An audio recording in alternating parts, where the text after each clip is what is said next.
உட்கார் ரேகா. உட்காருமா.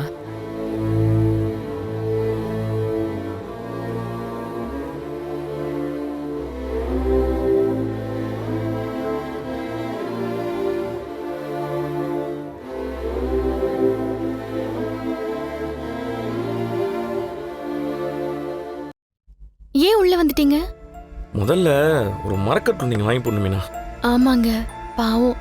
பாயில் எப்படி 2 பேரும் படுப்பாங்க? கல்யாணம் ஆகி கொஞ்சம் மாசத்துலயே உனக்கு எனக்கு ரூம் கூட கிடையாது. இருந்தாலும் நீ வாழலையா? மனசுக்கு பிடிச்சவனுக்கு கல்யாணம் பண்ணா எங்க வேணாலும் வாழலாம் மீனா. ஏங்க, நான் சாதாரண குடும்பத்துல இருந்து வந்தவ. ஆனா ரேகா அப்படி இல்லல்ல. புரியுது.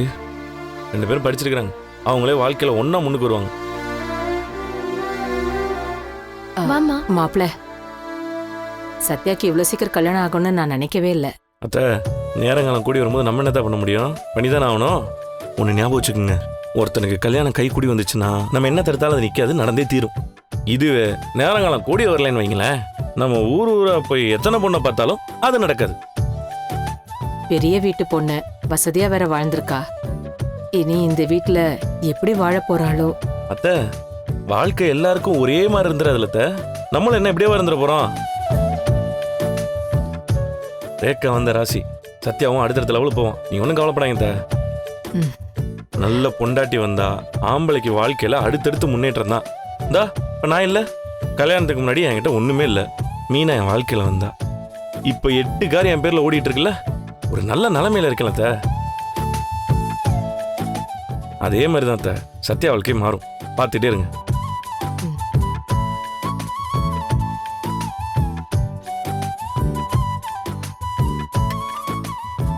ரேகா, இந்த வீட்ல உனக்கு எல்லா வசதியும் இருக்காது. நான் சின்ன வயசுல இருந்தே பெரிய வீட்டுல வசதியா தான் இருந்தேன்.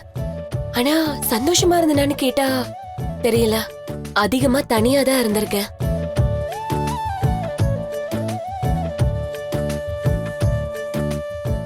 இப்ப எனக்காக எத்தனை பேர் இருக்கீங்க.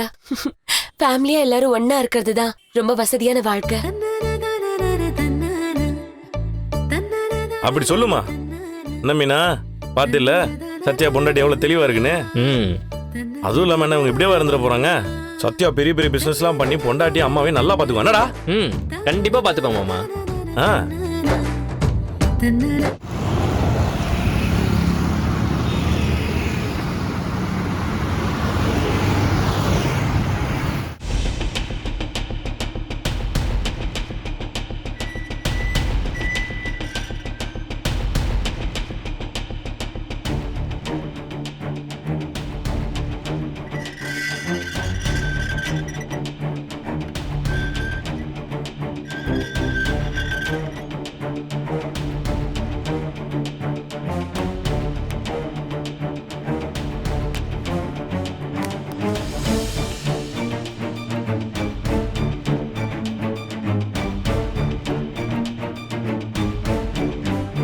பேக் கொடு.